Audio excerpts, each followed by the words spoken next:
O Concello de Barbadás conmemora o 25N, Día Internacional da Eliminación da Violencia contra a Muller, co lema contra o negacionismo, compromiso e acción.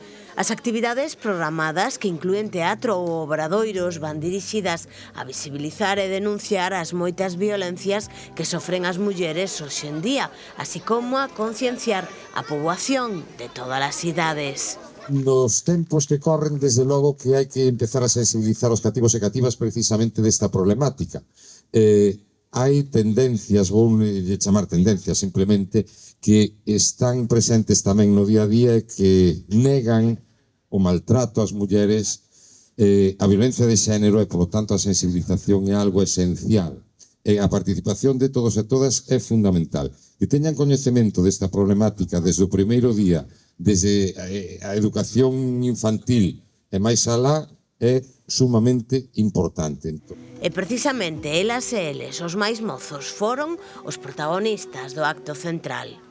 Hoxe, 25 de novembro, Día Internacional da Non Violencia contra a Muller, un día para lembrar que a violencia non sempre se ve, non sempre se deixa marcas na pel, pero sí no corazón. Vivimos conectados, falamos, xogamos, estudamos e compartimos dende unha pantalla. Internet pode ser un lugar para aprender, para crear, para coñecer xente nova, pero tamén pode converterse nun sitio onde nace a violencia.